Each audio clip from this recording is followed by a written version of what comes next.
I'm not going to insult your intelligence by explaining what an iceberg is. They've been all over YouTube for years at this point, and if you've never watched one, you've probably been living under a rock.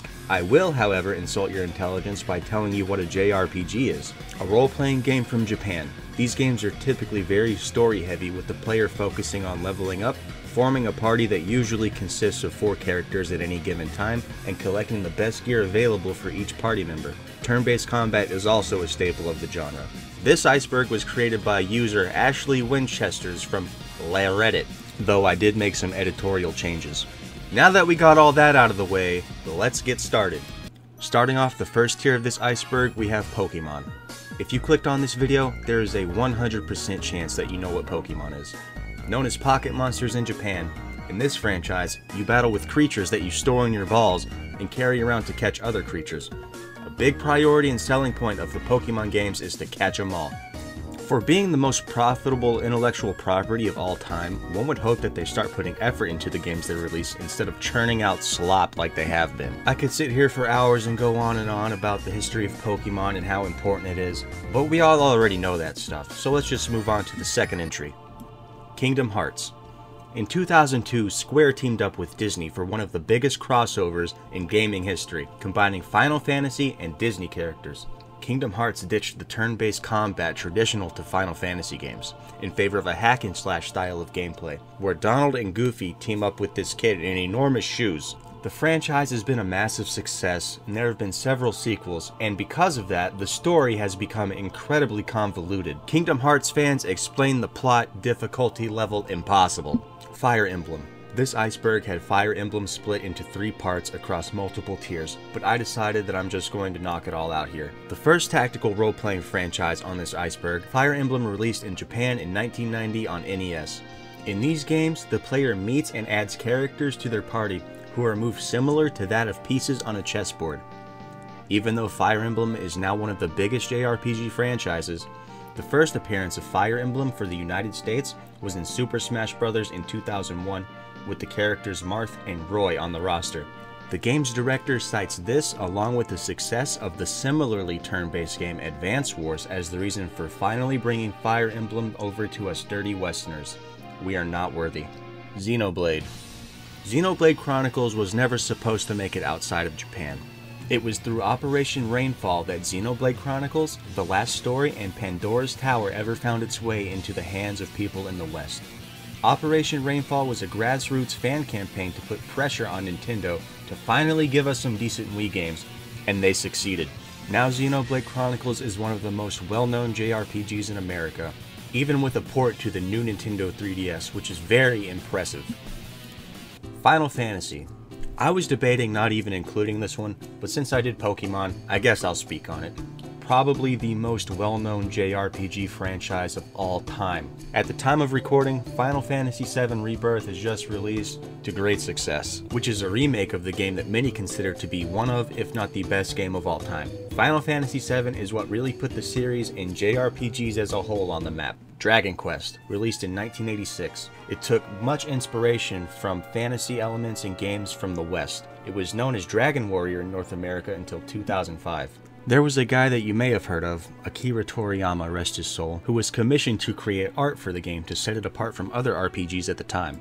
Many people doubted that a fantasy series with swords and dungeons instead of science fiction elements would become popular in Japan. However, this series has become very popular there, and in the West. Earthbound. Earthbound is part of the Mother series of games. Set in Eagle Land, it's a parody of what people in Japan think the United States is like. The game being created through that lens truly makes an interesting experience, and the gameplay itself is great. It's just a fun, goofy time, until the end of the game anyway.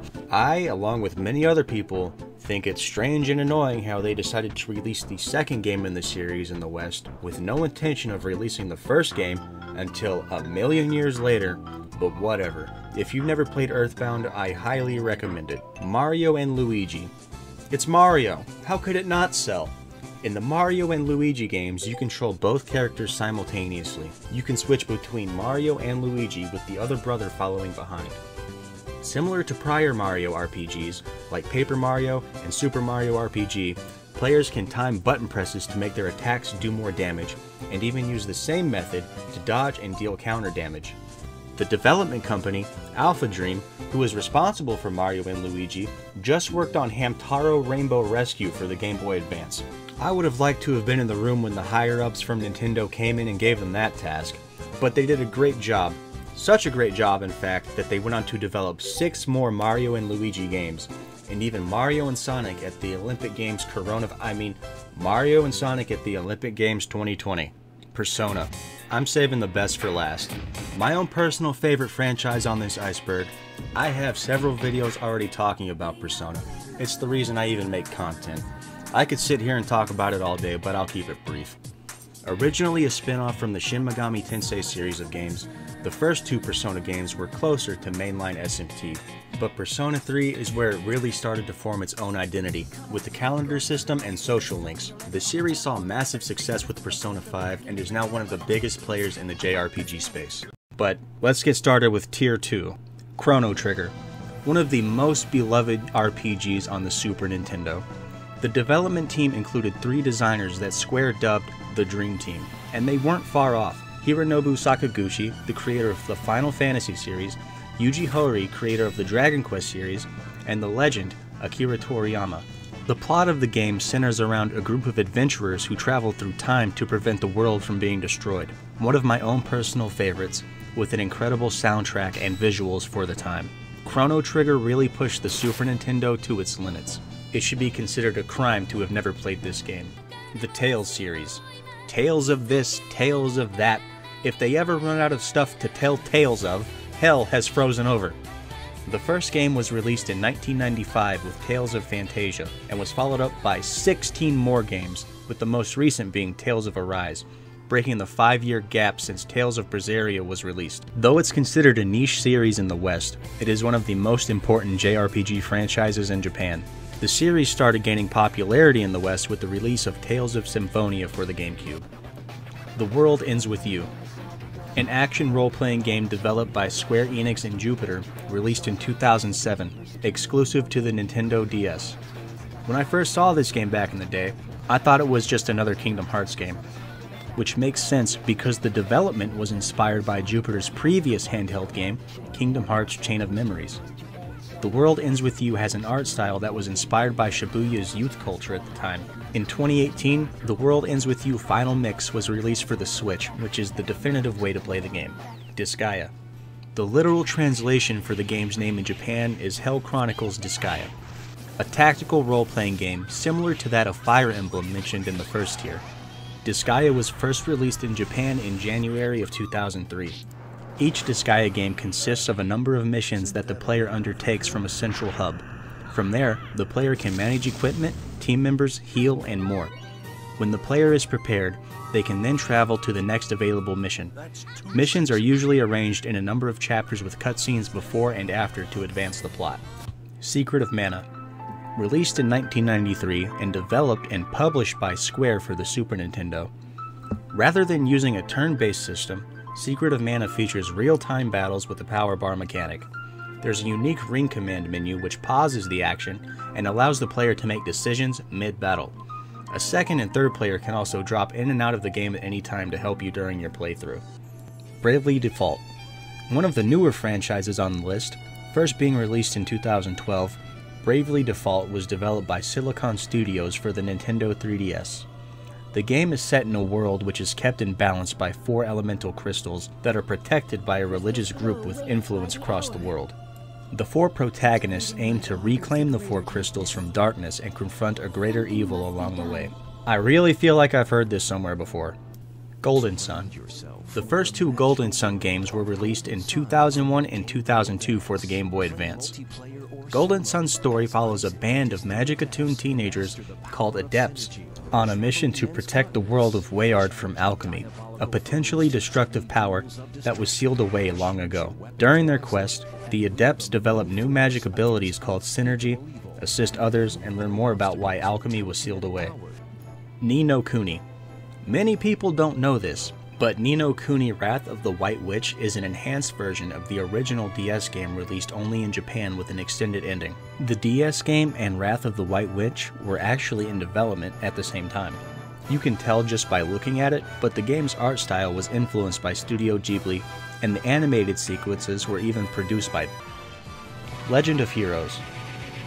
First starting as a part of the Dragon Slayer series in the 1980s, the series evolved into its own decade-spanning interconnected series with 17 entries, including several sub-series. All games in the franchise released since 2004 are part of the Trail sub-series known as Kiseki in Japan. The most recent entry, The Legend of Heroes, Kai no Kiseki, was released in 2024.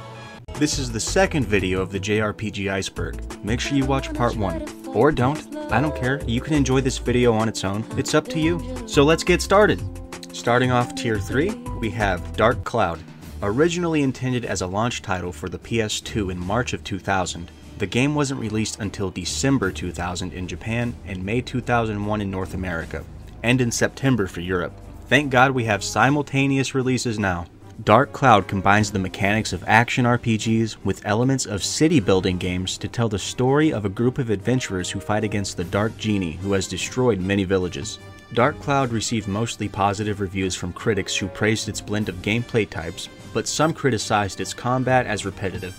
The game was a commercial success. Even though it initially sold poorly in Japan, it went on to sell over 800,000 copies worldwide. Xenogears. Xenogears was released in 1998 for the PS1 by Square and was directed by Tetsuya Takahashi. It blends science fiction, religious symbolism, and psychology. The protagonist, Fei Fong Wong, is caught in a conflict between warring nations and discovering a mysterious giant robot called Gears. The plot goes into mysteries about ancient civilizations and human existence. It was praised for its intricate plot, character development, and philosophical themes, but the game was criticized for some pacing issues and a rushed second disc. Despite the criticisms, Xenogears gained a cult following and is considered a JRPG classic, influencing later games developed by Takahashi like Xenosaga and Xenoblade Chronicles. We talked about Xenoblade in the last video, but I think now is a good time to go into Xenosaga. Xenosaga was developed by Monolith Soft and released by Namco for the PS2. The games serve as a spiritual successor to Xenogears, with complex storytelling and philosophical themes. The plot is centered around a mysterious alien race called the Gnosis, the powerful Zohar artifact which is rumored to be capable of eradicating the Gnosis, and the conflicts between various factions vying for control. Throughout the series, characters explore themes of identity, consciousness, and the nature of existence while facing numerous challenges and uncovering the truth behind their world's history. The series was put on hiatus after the third game, with some themes carrying over to Monolith Soft's later works. Hyperdimension Neptunia.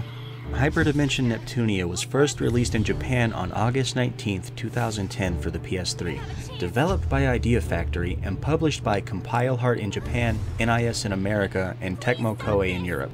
A parody of in-real-life console wars fought by gamers worldwide. The games take place in the world of game industry, which is divided into 4 regions that are each ruled by one CPU. Each region is completely different from the others, with each one representing a specific video game console. PlayStation represents PlayStation, Lowy represents the Wii, and Leanbox represents the Xbox. Plan Neptune represents the cancelled Sega Neptune. The 4 CPU goddesses... I'm sorry, it's really hard for me not to associate this franchise with Chris Chan. Because that's what you deserve, you goddamn womanizing, raping, trolling, stupid, pickle-suited, nick. The 4 CPU goddesses are fighting each other for shares in a war known as the Console War. Shares are the manifestation of the belief citizens put into their goddess, and without shares, a goddess dies. Illusion of Gaia. Illusion of Gaia was published by Enix in 1993 in Japan and by Nintendo in 1994 and 1995 for North America and Europe. The game is set in a version of Earth that is partially historical but mostly fantasy-based. It contains many real-world sites such as Incan ruins, Nazca lines, the Great Wall of China, and the Egyptian pyramids. Each area holds a piece to the final puzzle unveiled in the Tower of Babel. Illusion of Gaia has a large cast of characters, but there are only 3 playable characters named Will, Frieden, and Shadow. Each one has unique abilities, and you need certain characters to gain access into certain areas. The characters all share the same HP and defense, but have different strength. This game has no experience points, no currency, and no equipment systems. Is this even a JRPG? How did it get on this list? Suikoden. The Suikoden series was written, produced, and overseen by Yoshitaka Murayama, who left Konami near the end of Suikoden 3's development. Noritada Matsukawa took over as senior director of Suikoden 3 following Murayama's departure. Suikoden 4 was directed by Matsukawa as well, but was produced by Junko Kawano, who was the chief designer in Suikoden 1. Suikoden 5 was directed by Takahiro Sakiyama, a relative newcomer to RPGs. I hope you guys remember to write all that down because it will be on the test. The events of the Suikoden games are not chronological, but they all take place in the same world. In some cases, several characters appear in multiple installments. In the Suikoden series, the player takes control of a battle party having a maximum of 6 people, consisting of the protagonist and 5 other characters. Suikoden 4, however, reduces the party to 4 fighters and 1 support. The main objective of the game is for the protagonist to defeat the opponents who are trying to oppose their team. This becomes possible as every game in the series revolves around the recruitment of the 108 Stars of Destiny, wherein the fighter characters recruited from the bunch can be used as members for the battle party. Every game in the series has their respective Stars of Destiny. The series makes use of running around towns on different islands and into dungeons filled with monsters or enemies. A base or headquarters will also be obtained by the player, which are usually abandoned monster-infested castles that turn into bustling communities when captured. Parasite Eve. Parasite Eve was developed and published by Square and released in 1998 for the PS1. It was actually a sequel to the novel of the same name that was written by Hideaki Sena in 1995. Parasite Eve was Square's first M-rated game, and the first major American and Japanese game development collaboration for the company. The game mixes RPG and horror elements, making itself one of the most unique settings for a JRPG in my opinion. The protagonist Aya Brea is attending an opera at Carnegie Hall in New York City with a blind date. During the opera, everyone in the building spontaneously combusts except for Aya, her date, and an actress on stage named Melissa Pierce. Melissa runs backstage with Aya chasing after her. Backstage, Melissa mutates into a beast and flees into the sewers, declaring that her name is now Eve. Wild Arms. Wild Arms was published by Sony and first released in 1996 in Japan, 1997 in North America, and 1998 for Europe. Wild Arms takes place in the fantasy world of Filgaia and follows the adventures of a band of miscreants and adventurers called Dream Chasers. The Dream Chasers scour the world in search of excitement and fortitude. The player controls a young boy named Rudy, who has the ability to operate powerful weapons called Ancient Relic Machines, or ARMS. ARMS are forbidden remnants of a lost age that resemble firearms. Rudy, along with his companions Jack and Cecilia, must use their respective skills to navigate through the wastelands and dungeons of Filgaia and prevent an otherworldly threat from reviving their lost leader and destroying the world. Wild Arms' release was a bit overshadowed by the upcoming Final Fantasy VII, but it was still a critical and commercial success. In November 2003, an enhanced remake titled Wild Arms Alter Code F was released for PS2 in Japan, with the North American version produced in 2005. The Wild Arms franchise went on to have 6 sequels, with the most recent being Wild Arms XF for the PSP in 2007. Phantasy Star. Phantasy Star was developed by Sega for the Master System in 1987. It was one of the earliest JRPGs for consoles. Sega began development on Phantasy Star so their Master System could compete with the popularity of console RPGs, particularly Dragon Quest, released in the year prior. Kotaro Hayashida and Yuji Naka formed a team staffed by a large number of women at the time, including graphic designer Rieko Kodama, whose earlier works included character design for Champion Boxing and work on other arcade games like Sega Ninja. The team wanted Phantasy Star to be a unique experience, so they added elements like 3D dungeon crawling, a female protagonist, and ample animation. Phantasy Star's setting was a blend of science fiction and medieval fantasy inspired by Star Wars. Phantasy Star has several sequels, including one of the most popular MMORPGs of all time, Phantasy Star Online. PSO was developed by Sonic Team and released for the Dreamcast in 2000. It was the very first online RPG for game consoles. In PSO, players adventure with up to 3 others over the internet to complete quests, collect items, and fight enemies in real-time action RPG combat. The story is unrelated to previous games in the series, so there's no need to play any prior entries. Radiata Stories. Radiata Stories is an action RPG developed by Tri-Ace and published by Square Enix in 2005 for the PS2. The game received mixed reception in both North America and Japan when it was released, but over time the game has developed a loyal fan base. It sold over 413,000 copies worldwide. Radiata Stories places great emphasis on its persistent world and NPCs, each with their own lives, jobs, personalities, homes, dialogues, and schedules, which are controlled by the day-night system. This game lets you kick anything. Kicking furniture and inanimate objects will occasionally turn up items or currency, and kicking NPCs several times will cause them to fight or summon guards to fight for them. Breath of Fire. Breath of Fire is a series developed by Capcom and first released on the Super Nintendo in 1993. The series has recurring characters and ambiguous continuity, but each game is its own self-contained story. The story usually follows an adventurer named Ryu who can shapeshift into dragons. During his journey, he befriends a girl with wings named Nina. Following the mainstream success of JRPGs in the 90s, the series began using the original anime-style artwork for later Western releases of the game.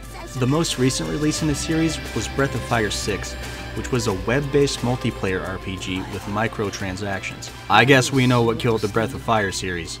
Star Ocean.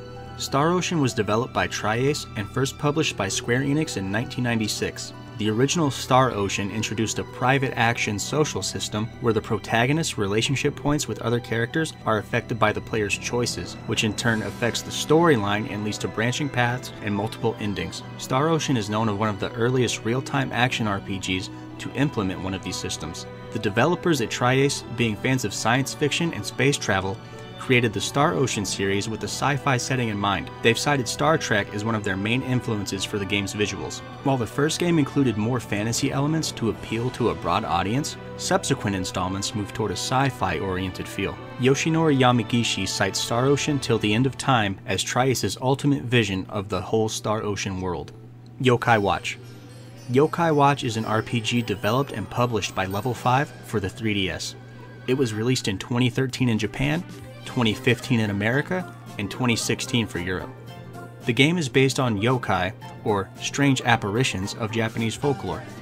The main character Nate, or Katie, is given the Yokai Watch, which gives them the ability to see yokai after befriending the butler Yokai Whisper.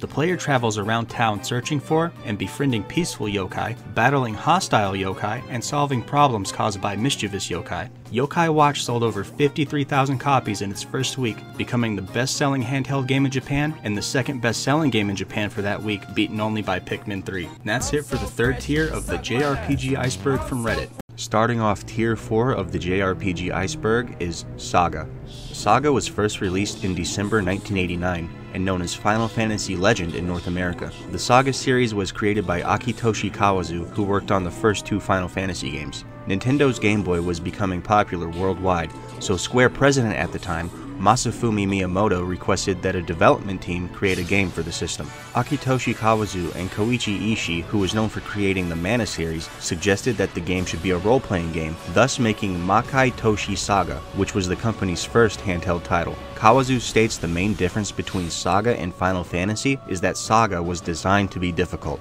The character illustrations in all the games in the Saga series were done by Tomomi Kobayashi, who has also done the illustrations for the MMORPG Granado Espada.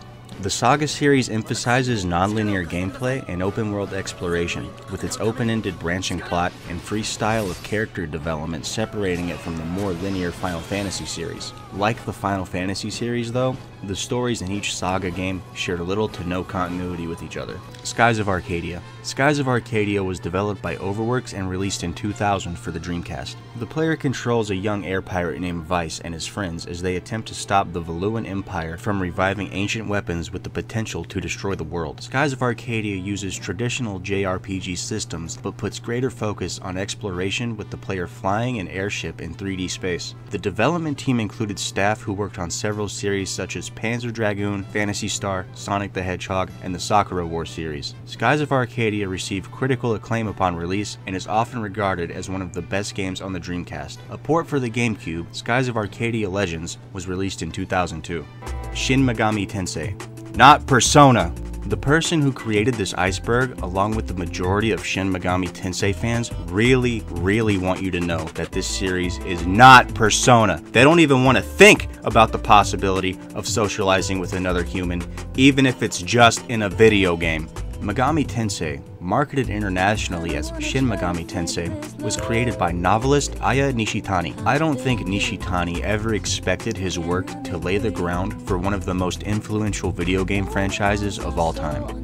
The first game was released in 1987 with Digital Devil Story Megami Tensei, and the franchise is still going strong today, with the most recent release being Persona 3 Reload. Sit down back there, Brian. Fix your fedora. It's sideways, and you smell. Take a shower, okay? The Shin Megami Tensei series, not Persona, are known for their difficulty. Some would say, they're the Dark Souls of JRPGs. Most of the games in the series take place in different continuities, but they do share certain elements.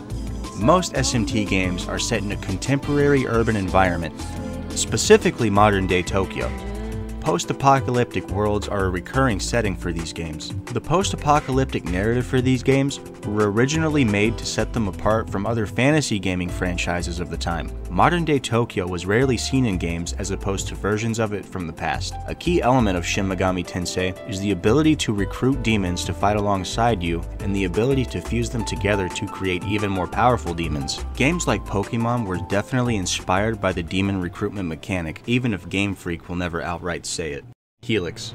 So far on this iceberg, I've mostly avoided any RPG that wasn't Japanese developed, but this game is so interesting that I have to make an exception. Helix was developed and published by Mason Lindroth and released on October 2nd, 2015 on Steam. The game uses claymation graphics to depict a surreal world.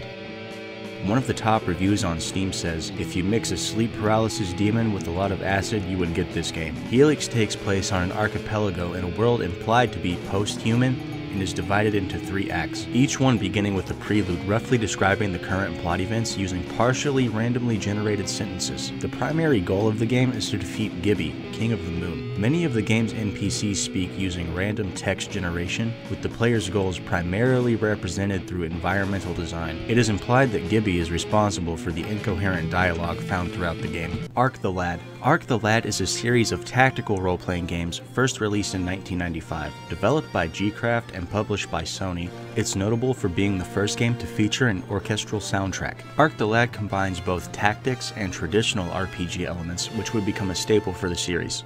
In the first installment, the lead protagonist sets off from his small town of Uville after he learns about a plot involving the destruction of the world during his quest to discover what happened to his missing father 10 years ago. Arc the Lad 2 was released in 1996, and it continues to use the tactical battle format seen in Arc the Lad 1. This time, it features much more complex mechanics, including level systems for weapons and armor, a redesigned battle system, a more interactive world map, and a longer game length. For the first time in any game, Arc the Lad 2 also has the ability to transfer save data from the original Arc the Lad, allowing the player to carry over the same levels they had on their party members in the original game. Etrian Odyssey. Etrian Odyssey is a series of dungeon crawler RPGs, primarily published by Atlus and owned by Sega. The first game in the series was announced by Atlus through Famitsu after demonstrating it behind closed doors at E3 2006. It was released in 2007 for the Nintendo DS. It centers around exploration of a mysterious dungeon known as the Yggdrasil Labyrinth. The game received mixed to positive reviews. Critics would say its punishing difficulty is limiting its appeal, but that makes the gameplay more rewarding.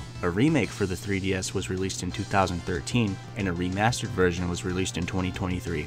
The series currently has 5 sequels and several spin-offs such as the Etrian Mystery Dungeon games and the crossover games Persona Q and Persona Q2.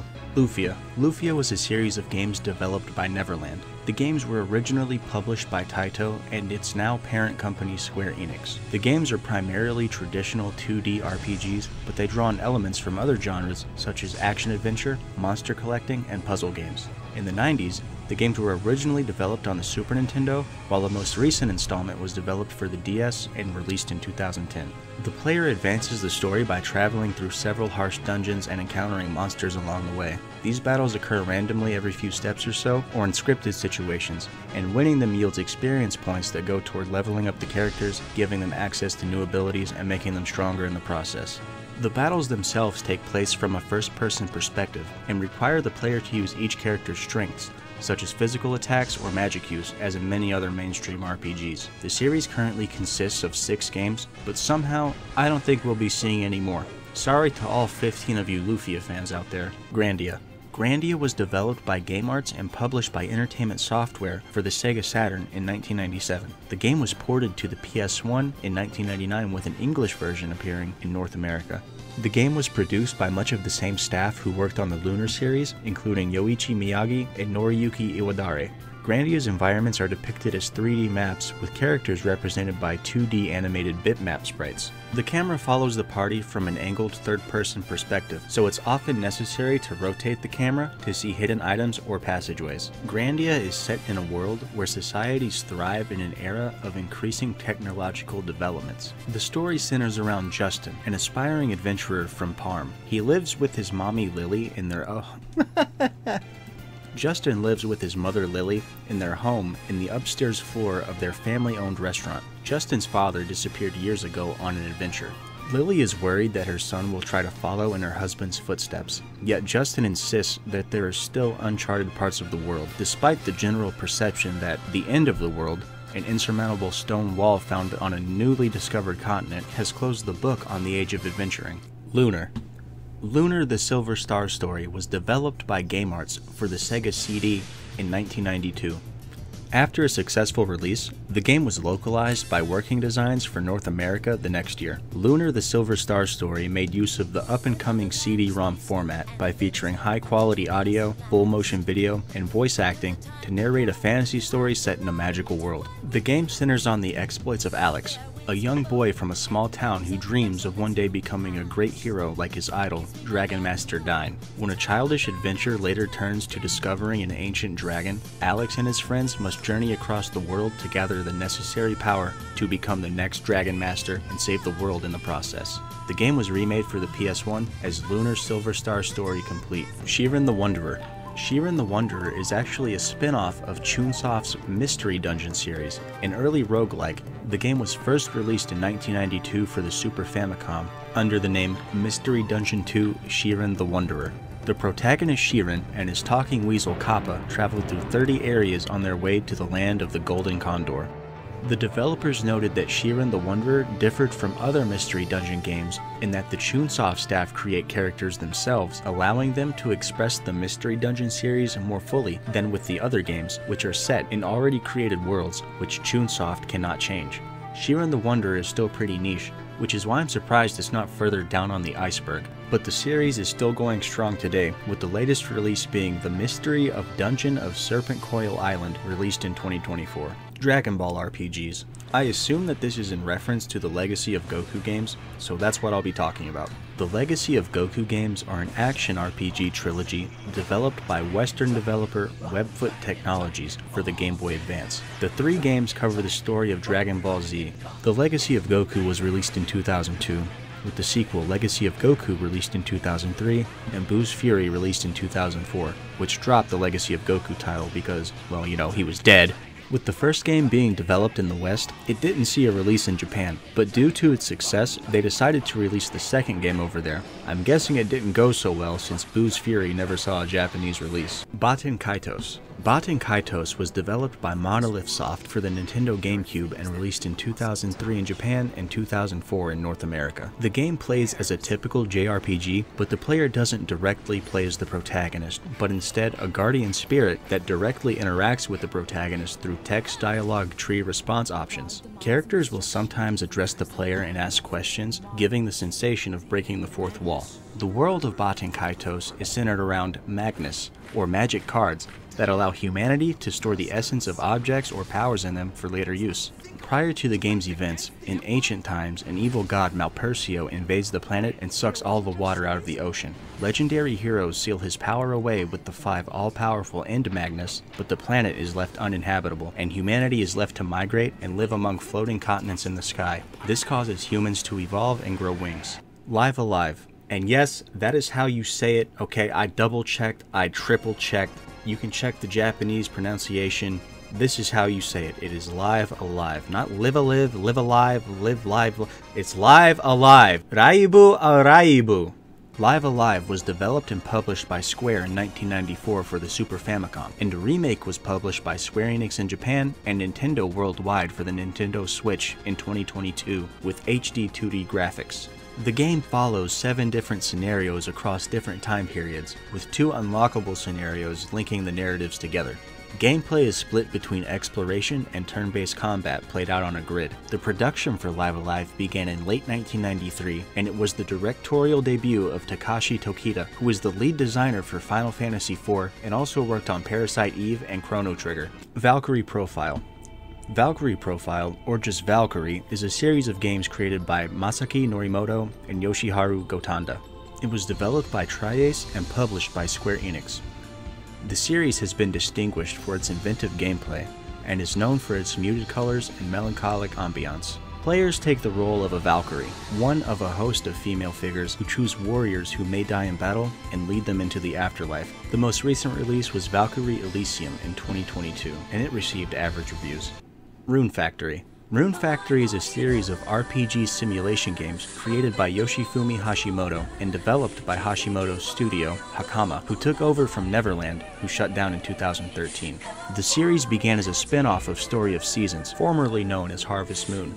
The first Rune Factory game was published in 2006. Set in the small mountain town of Cardia, the story follows Raguna, who is an amnesiac that finds new purpose after he agrees to work on a farm owned by a young woman named Mist. The gameplay is similar to Harvest Moon. For every 1 real-world second, 1 in-game minute passes. The player can grow crops using upgradable farming equipment. However, the Harvest Moon mechanic of purchasing animals has been replaced with defeating and befriending monsters in dungeons. When a player tames a monster, it can help in battle, produce goods, or help tend to the crops. Atelier. Atelier is a franchise developed by Gust Corporation. Since 1997, it's been primarily developed for PlayStation consoles. Main entries have seen consistent releases for Windows since 2015 and the Nintendo Switch since 2017. Atelier was solely released in Japan until 2005, but since then, the series has seen worldwide releases. The franchise centers around the concept of an atelier specializing in alchemy. If you don't know what an atelier is, it's an artist or designer's studio or workroom. The gameplay involves finding, collecting, and combining items and recipes to create better items, which allows the player to advance further in the game. The stories are typically lighthearted, just cute girls doing cute things. The game's conflicts are often derived from a source other than an antagonist, and the player ends up with a large group of characters to explore with. .hack. .hack is a series of action RPGs developed by CyberConnect 2 for the PS2 and published by Bandai. The 4 games Infection, Mutation, Outbreak, and Quarantine all feature a game within a game, a fictional MMORPG called The World, which does not require the player to connect to the internet. Players can transfer their characters and data between games in the series. Each game comes with an extra DVD containing an episode of .hack Liminality, the accompanying OVA series, which details events that occur concurrently within the games. The games are set in an alternate history Earth in 2010. After a computer virus called Pluto's Kiss crashes nearly every computer in the world, access to the internet is closed to the general public to address security concerns. After 2 years without the internet and online games, an MMORPG called The World is released. It becomes the most popular online game of all time with over 20 million unique players. Shortly before the events portrayed in the .hack games, a number of users become comatose as a result of playing The World. However, the developers blame their condition on cyber terrorism. Quest 64. Quest 64, or Ale-Tail Monsters in Japan, was developed by Imagineer for the, you guessed it, N64. I'm pretty sure it's the only actual RPG for the system. It was released in North America and Europe in 1998 and Japan in 1999. The game's story is set in Celtland, a medieval world that resembles Ireland. The player is an apprentice mage named Brian. Brian sets off to find his father, who left for the Monastery of the Mages. Brian learns that his father is looking for a thief who has stolen the Ale-Tail book. The player must collect elemental gems, which have been hoarded by powerful criminals, before confronting the game's final boss. The game differs from most RPGs in that the experience system is not based upon a traditional level-up model. Instead, similarly to Final Fantasy II, experience is gained for specific stats based on how the player performs in battle. Whenever the player finds a wispy white spirit, they can choose an element of magic to upgrade from fire, water, earth, and wind. Leveling up these elements grant the player new attacks and strengthen existing ones. Quest 64 received mixed reviews, with game rankings giving it a score of 54%. It was praised for its high-quality graphics, but it lacked depth in gameplay, storyline, and exploration. Quest 64 is mostly seen as a game that's competent enough to charm gamers who have never played an RPG, but it's too simplistic to interest anybody else. Before I get into the last game on Tier 4 of the JRPG Iceberg, I just want to say thank you to everybody that's watching and commenting and subscribing. I never actually expected that anybody would be watching this. Thank you guys so much, and if you haven't subscribed yet, please do. I really appreciate it. Now that I have the obligatory e-begging out of the way, Ys. Ys is a series of action RPGs developed by Nihon Falcom, with the first game published in 1987, initially for the PC 8800 series. The series chronicles the life of Adal Kristen, a young man obsessed with adventure. As the story begins, he has just arrived at the town of Minia in the land of Asteria. He is called upon by Sarah, a fortune teller, who tells him of a great evil that is sweeping the land. Adal is informed that he must seek out the 6 books of Ys. These books contain the history of the ancient land of Ys and will give him the knowledge he needs to defeat the evil forces. Sarah gives Adal a crystal for identification and instructs him to find her aunt in Zepik village, who holds the key to retrieving one of the books. With that, his quest begins. Instead of a traditional turn-based or action RPG, Ys features a battle system where fighters automatically attack when walking into their enemies off-center. When one fighter comes into contact with an enemy, damage can be sustained on both sides if both combatants are facing each other. Attacking straight on causes the attacker the most damage to himself, but clipping the edge of the defender causes the attacked fighter to take most or all of the damage. If one fighter contacts the enemy's side or back, only the attacked fighter will sustain damage. This combat system was created with accessibility in mind. This bump attack system has become one of the series' defining features. Ys has had many sequels, but the most recent release is Ys 10 Nordics, released in 2023.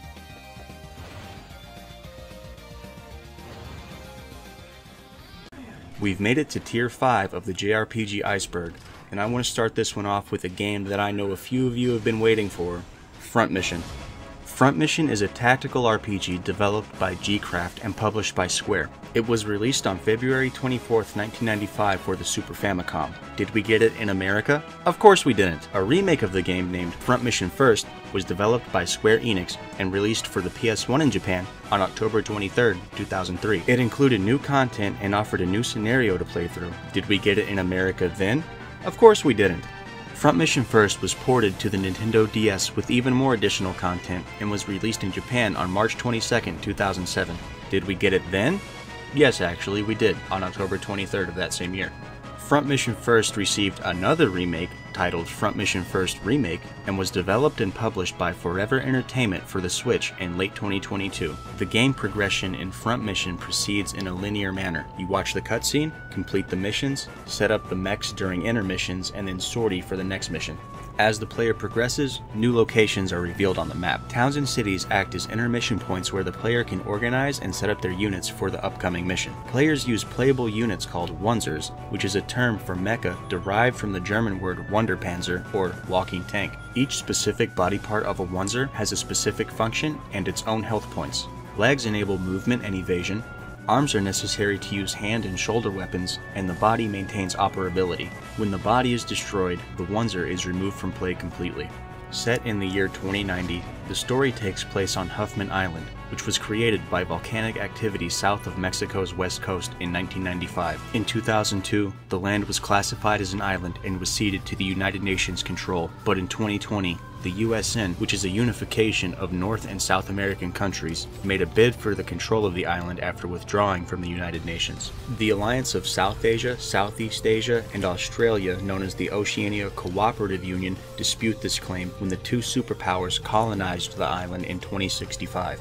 Tensions heat up, and this leads to the first Huffman conflict in 2070, with the island being divided into two halves at the end of the war. Peace is maintained until the Huffman Crisis in 2086, when a series of skirmishes across the island causes chaos. Tensions boil over and war erupts when the OCU is blamed for inciting the Larsis incident on June 3, 2090. The game's main character is OCU Captain Lloyd Clive. A recon platoon led by Lloyd is assigned to investigate a USN munitions plant in the Larsis district located on eastern Huffman Island. When the platoon arrives at the destination, they're ambushed by USN Wunzers, led by an officer named Driscoll. I don't want to get too spoilery here, so you should play the game for yourself.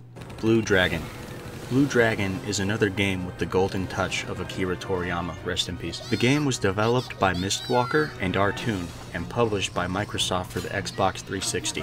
Blue Dragon is based on a design by the legendary creator of Final Fantasy, Hironobu Sakaguchi, who also supervised the development and wrote the plot. It was the first game Sakaguchi was in charge of outside of Square Enix. The game takes place in an open world environment where every year for the past 10 years, purple clouds have appeared in the sky, signaling misfortune and disaster for people across the world. For years, a terrifying beast named the Land Shark and other lost technologies came with the purple clouds, killing thousands of people and destroying villages. The purple clouds arrive in Talta Village, the home of the main characters Shu, Kluk, and Jiro, who just looks like the Great Saiyaman. When the clouds arrive, the other villagers seek shelter, and Shu and Jiro slow down the land shark. After encountering some trouble, Kluk saves them. Together, the three trap the land shark in a net, but it breaks free and rushes away.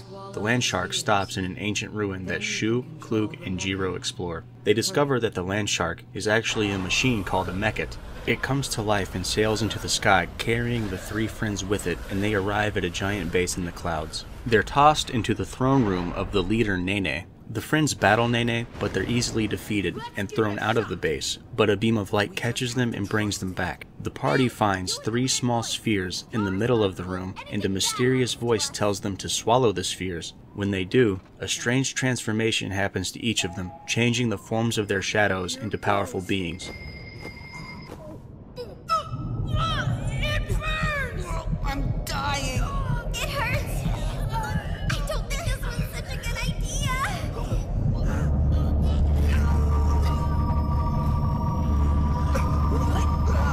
My shadow! Mine too! What's going on here?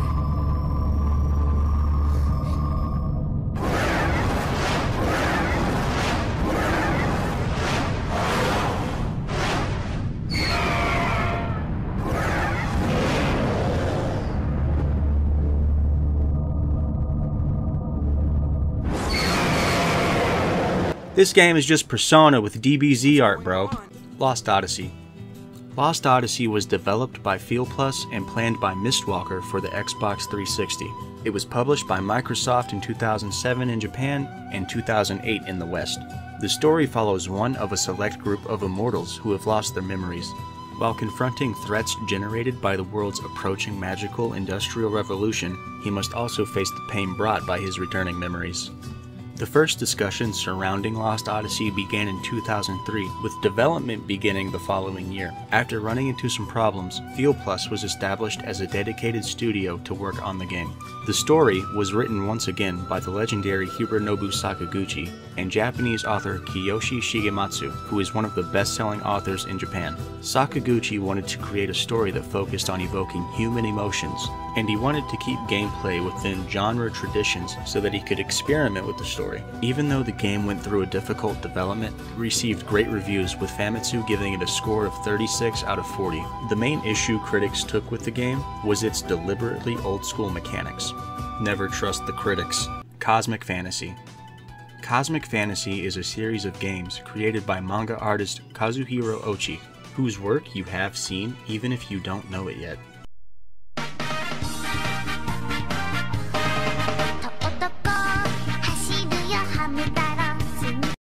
Cosmic Fantasy was published by Telenet and developed by their subsidiary Lasersoft from 1990 to 1994. The series consists of 4 games for the PC Engine CD console, with the last one being split into 2 installments. The first 2 games were re-released as Cosmic Fantasy Stories, an upgraded compilation for the Sega CD developed by Riot. The series has themes of sci-fi, adventure, raunchy comedy, and light erotica. It's notable for being one of the earlier RPGs to feature extended anime-style cutscenes and voice acting. At the beginning of 2024, Limited Run came to the rescue, releasing Cosmic Fantasy Collection in North America. It features new English translations for the first 2 games. Hide-Lied. The only reason I've even heard of this game is because I saw the Angry Video Game Nerd video. Reflex like you're about to puke. Hide-Lied! Sounds so wretched and foul. Maybe it's pronounced Hid-Lied, but who knows? And who even knows what the fuck it means? Hide-Lied is an action RPG developed and published by T&E Soft for the NEC PC 6001 and PC 8801 computers in 1984 in Japan only. Ports for the MSX, MSX2, FM7, and NEC PC 9801 were released in the following year. And since only a total of 8 people combined own any of those systems, a Famicom version was released under the name Hide-Light Special in Japan in 1986. 3 years later, it was localized and released in English regions for the NES. The game sold 2 million copies in Japan across all platforms. The game's creator, Tokihiro Naito, had an idea to mix action and RPG elements into a new action RPG genre, Paladin's Quest. Paladin's Quest, or Linus in Japan, was developed by a company named Copia System. It was their first RPG. Before Linus, they had a racing game named Power Drift that featured a full 360-degree axis. It was the first kart racer, and it set the template for more popular kart racers like Mario Kart. I know it's not relevant, but I'm just saying, put some respect on these guys' names. Nigga, when my name come up, respect it. Let's go. Stop playing with my fucking name. All 3 of y'all, stop playing with my name. I ain't gonna say it no more.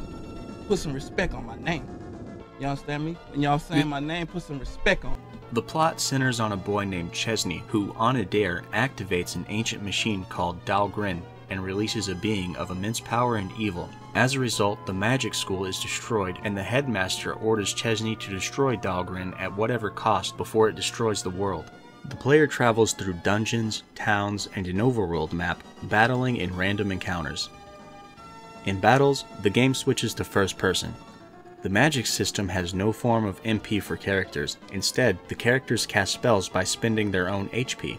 This game only has one healing spell, and using it kills the caster of that spell. Paladin's Quest, or Linus, or whatever you want to call it, received mixed to negative reviews. GamePro commented that the game feels rather stale. Its dialogue, story, transitions, settings, and even its gameplay seem to have been done before. Arcana. Arcana was released for the Super Nintendo in 1992 and was developed by HAL Laboratory. The game represents all of its characters as cards, but plays like a dungeon crawling RPG rather than a card-based game. The death of a character results in a torn card, and the magical properties of some cards are used to explain the abilities of characters. The game's dungeons and towns are navigated through a first-person perspective with a few exceptions. Battles in the game are portrayed in first person as well, displaying the protagonist characters along the perimeter of the screen with the enemies in the center. The battles aren't graphically intensive and the character animations are limited to 5 frames at the most. Most players agree that the map's tile-based dungeons are the most challenging aspect of the game. The player can only see what is immediately before them and is free to move around in the 4 primary compass directions. The dungeons are mostly labyrinthine in design and the player will often run into dead ends. The detail in the dungeon's artwork makes up for the lack of animation. I was going to talk about the plot of the game a little bit, but it's just the same medieval fantasy hoopla that you've heard 1,000 times before. Fossil Fighters.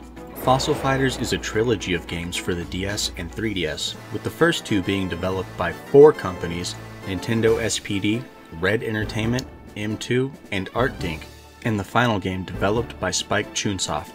The first game released in 2008, the second in 2010, and the final in 2014. The gameplay revolves around digging up and extracting dinosaur fossils and reviving them into supernatural Vivasaurs to engage in battle. The player goes into dig sites and collects fossils, each of which contain 1/4 of a dinosaur's skeleton, head, body, arms, or legs. The fossils are scanned and cleaned at a revival machine and then incorporated into a Vivasaur.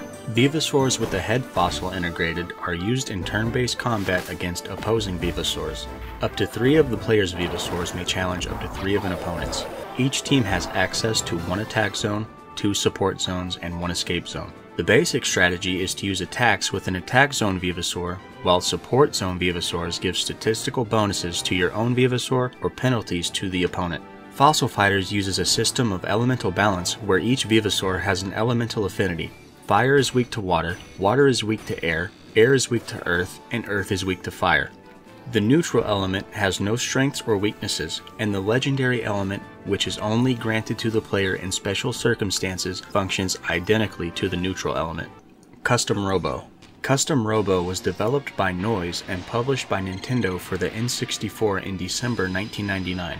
The protagonist receives a custom robo called Ray on their birthday, and that inspires them to battle opponents, to collect parts, and become a custom robo master. The player moves through various scenes and settings while interacting with other characters to battle or gain information. At the beginning of a battle, the player changes the direction of a robo-cannon that launches the robot into the arena as a cube. In order to open the robo, the player must quickly press buttons and directions on the control stick.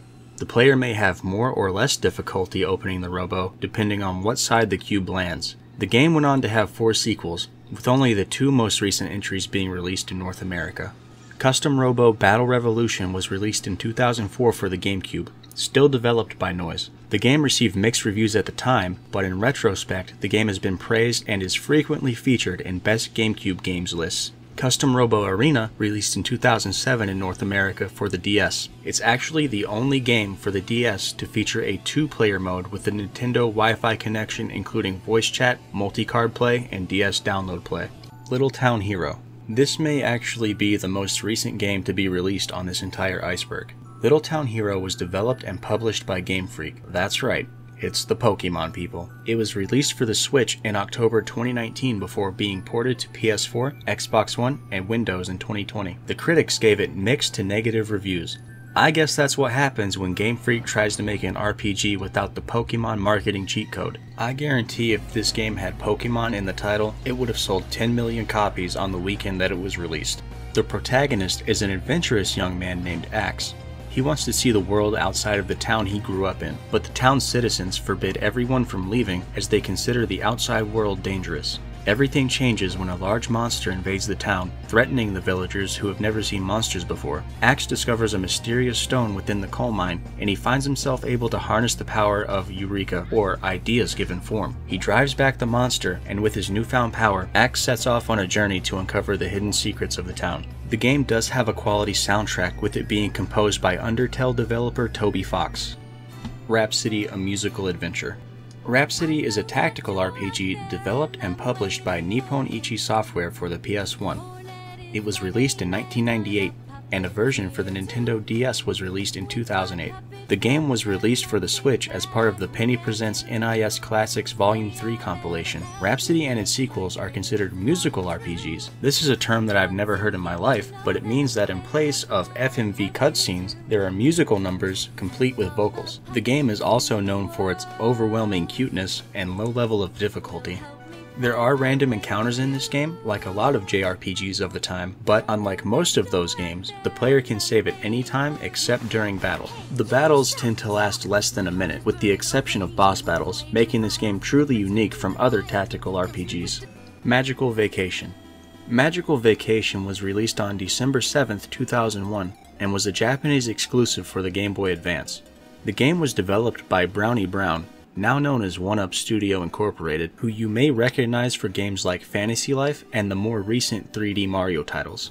There are 16 different elements in the game. Each is stronger and weaker against another element, kind of like an 8-dimensional game of rock, paper, scissors, but the love element is not stronger or weaker than any other element. The dark element is stronger than all other elements except for love and light, and the light element has no weakness. I think I see the meta here. The game is set in the kingdom of Kovomaka, where a war erupted for 3 days. The war was kept a secret from ordinary citizens, but one man began to travel around the country to prepare for the next battle, and several years later, the game's main character was invited to join the magic school, Will-O-Wisp Academy. The protagonist has had the ability to see and interact with spirits since he was young, and was ostracized because of this ability. The students of Will-O-Wisp Academy are sent to a summer school called Valencia Beach, despite warnings that several students from the school had gone missing on the beach in the past. At night, strange monsters called the Enigma appear on the beach, abducting the students and sending them to another world. The protagonist must find the missing students while uncovering the mysteries of the Enigma and the war that occurred in the kingdom. A sequel named Magical Star Sign was released in 2006 for the Nintendo DS, and it did see an American release. I'll never understand why they kept giving us sequels back in the day without ever giving us the original game. In Magical Star Sign, the player uses the DS touchscreen for character control and interaction, while the top screen displays maps and other general information. All characters in the game are associated with a specific planet, and their magic power is boosted when a character's planet is positioned favorably. Terranigma. Terranigma was developed by Quintet and published by Enix for the Super Nintendo in 1995, with manga artist Kamui Fujiwara as the character designer. This one is a W for the Eurocucks since it was never released in the States, Japan and PAL regions only. Terranigma is an action RPG and tells the story of Earth's resurrection at the hands of a boy named Ark and its progress from the evolution of life to the present day. The game is considered the third and final entry in an unofficial trilogy of RPGs developed by Quintet, including Soul Blazer and Illusion of Gaia. The game received critical acclaim for its presentation, gameplay, and story, but was criticized for its difficulty. R. Tonalico. The R. Tonalico games were developed by Gust, who we talked about in the last video for their Atelier series, and in collaboration with Bonpresto. The series consists of 3 games released between January 26, 2006 and January 28, 2010. The series is set on a planet called RCL, which lost its land in a man-made catastrophe long ago. The games are a work of science fantasy that depict the interaction between the protagonist and the heroines. The heroines are generally members of a race called Ravatail, which can use a special ability called Song Magic. The games introduce the usage of Song Magic in battle that has become unique to the R. Tonalico series, and even though the depiction of its usage varies greatly from one game to another, it has a few common elements throughout the series. The party is composed by vanguards and heroines. The vanguards must protect the heroines as they sing the Song Magic, as Song Magic displays stronger effects the longer the heroines sing it. The game has its own constructed language known as Hymnos, and it's present throughout the materials that form the series and is used as part of the dialogue in the games, as well as some of the songs heard in most audio releases related to the series. The language has a detailed vocabulary and set of grammar rules that can be read in detail at the official Japanese site, which can be used as a guide to translate all phrases written in Hymnos to Japanese. This information has also been translated by fans for English-speaking audiences, but there has been no official English translation.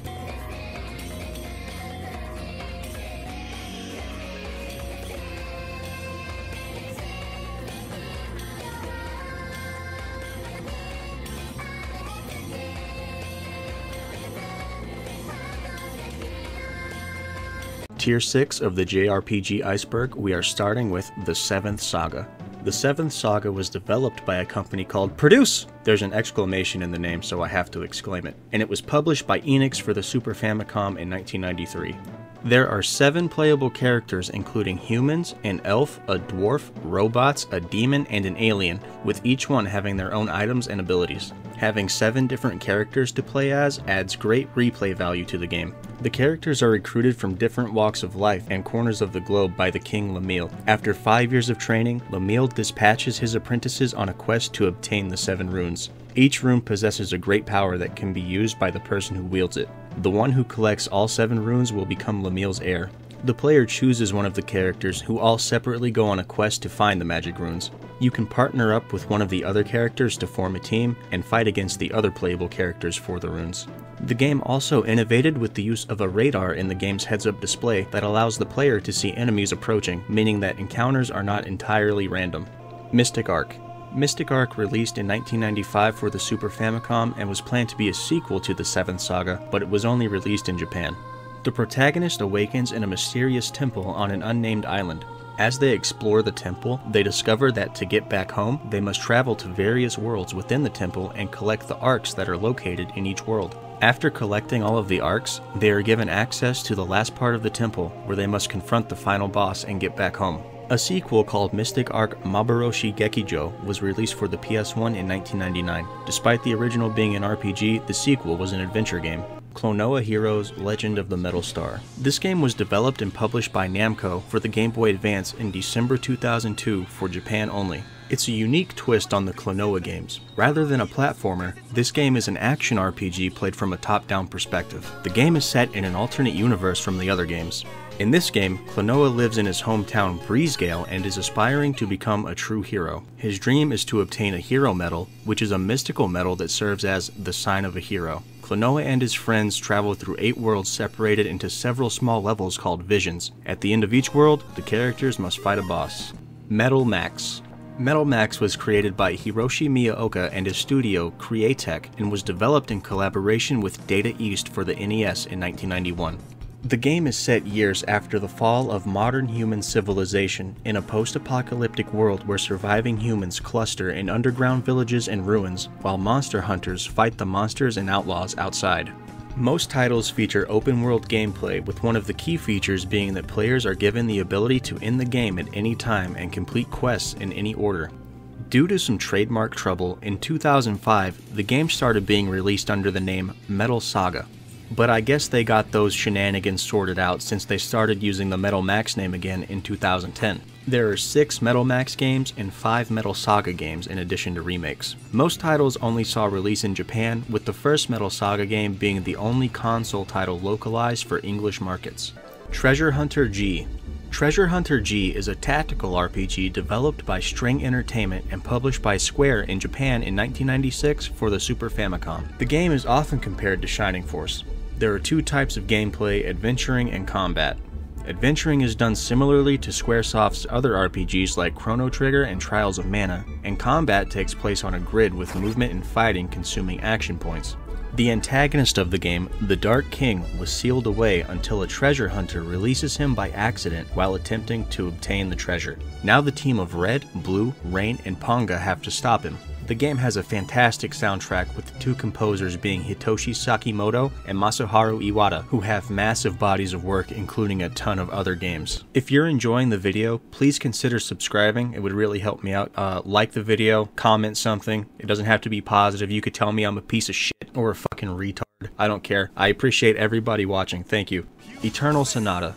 Eternal Sonata was developed by Tri-Crescendo and published by Bandai Namco in 2007 for the Xbox 360, and the game received a PS3 version with additional content the following year.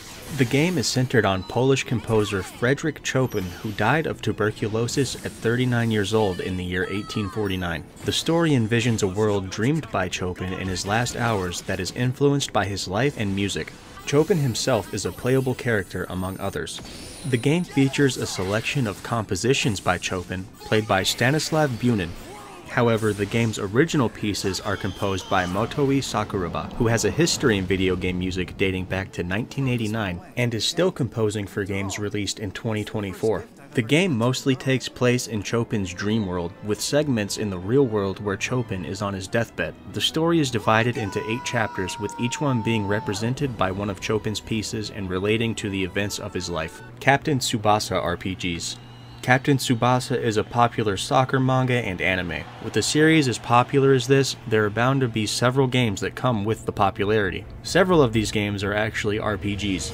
It's difficult for me to talk about these games without actually playing them for myself. There's a big list of games from the 90s to now, and I'm not prepared to fully jump into the rabbit hole to figure out which ones fall under the JRPG umbrella. I apologize to anyone expecting a bigger dive into the Captain Tsubasa RPGs, but maybe someone from the comments can help me out, and I'll put it at the beginning of the next video.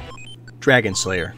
The first Dragon Slayer game was designed by Yoshio Kiya, and it was developed by Nihon Falcom. It released in 1984 for the PC 8801, PC 9801, X1, and FM7 systems. Square ported the game to the MSX in 1985, and it was one of the first titles to be published by Square.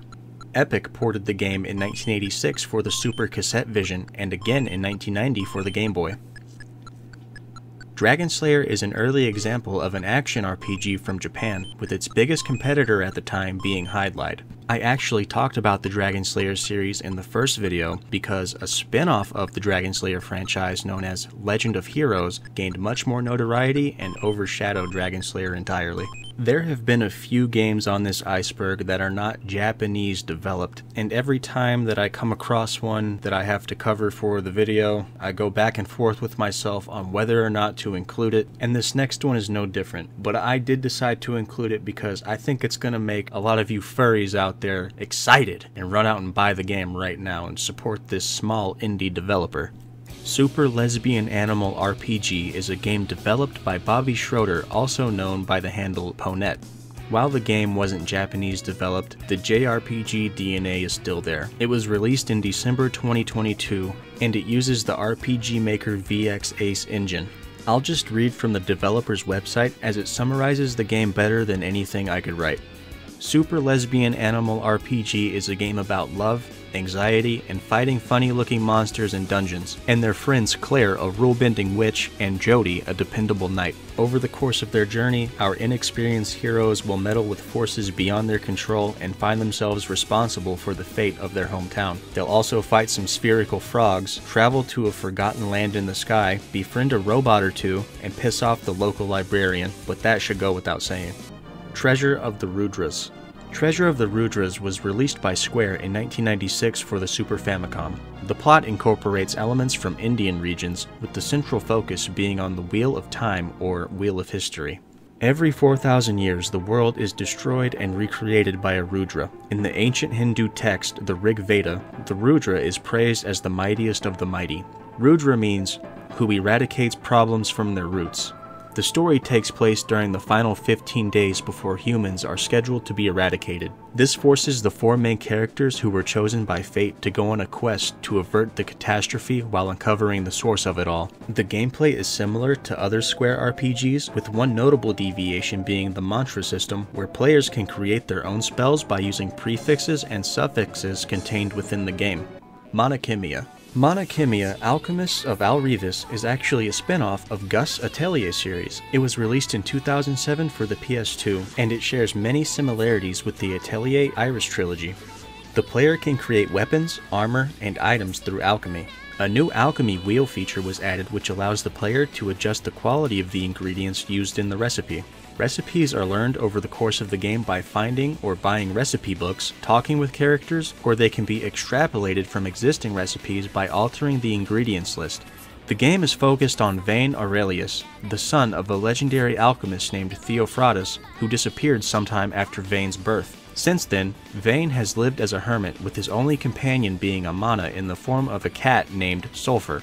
Vane is invited to the Alrevis Academy for alchemy training by a professor named Zeppel. Vane is quickly indoctrinated into the school by becoming part of an atelier led by an older student named Flay Gunner.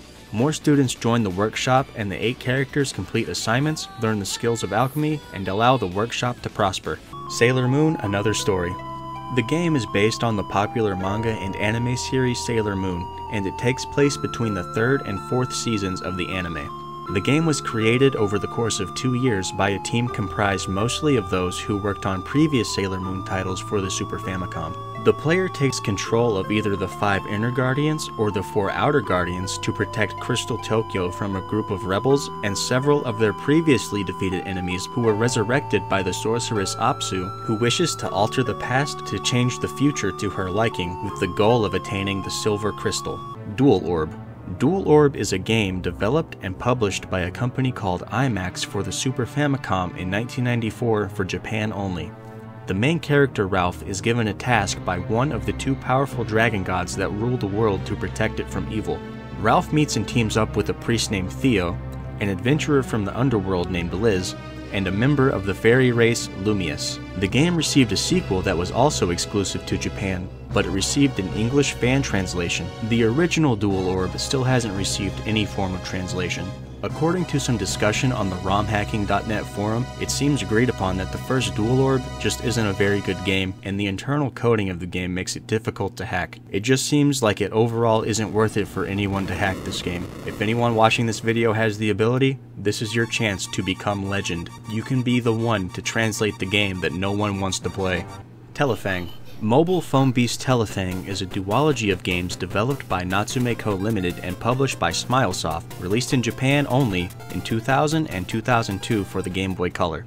The player comes into contact with various creatures and uses a cell phone-like device to battle enemies they encounter. The first game takes place in the year 2020, and there are special cell phones equipped with an antenna called a D-Shot, which allows teleportation through antenna trees. A 10-year-old boy named Shigeki finds one of these phones and is accidentally transported with another boy, Matsukiyo, to another world when he loses a baseball near an antenna tree. The world is populated by creatures called Denju, who all own a D-Shot and use them to call allies to help them battle. The phone battles are known as Telefang. The second game follows Kyo, a 10-year-old 9-year-old T-Finger who travels to the Dinju world in search of his missing father. His friend Midori accompanies him on the journey. During his adventure, he encounters a Dinju named Diablos, who is killing off the antenna trees as he is not happy with the fact that humans are entering the Dinju world. The games received unofficial English translations, and while they aren't related to Pokemon at all, they were marketed as Pokemon Diamond and Pokemon Jade. The translations are notorious for being horribly translated and crashing due to programming errors that aren't present in the official release.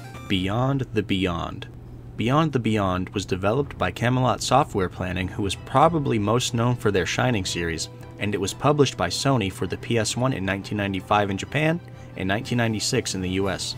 It's your basic turn-based game, but it does include a feature that wasn't present in standard RPGs at the time. It was dubbed the Active Playing System, and it allows the player to increase the chances of either landing an improved attack on an enemy or defending from an enemy attack by pressing the X button at the correct time during battle. Later on, games like Super Mario RPG and Final Fantasy VIII would adopt similar systems. A battle between the beings of light and the warlocks of the underworld took place long ago, but before the planet was destroyed, a treaty between the two sides was signed, with the surface world being left to the beings of light and the underworld being left to the warlocks.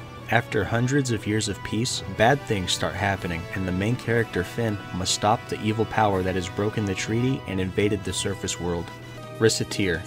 Reciteer, an item shop's tale, was developed for Windows by a Japanese doujin maker named Easy Game Station and was first released at Comiket or Comic Market in 2007, but it was officially published by Carpe Folger in 2010.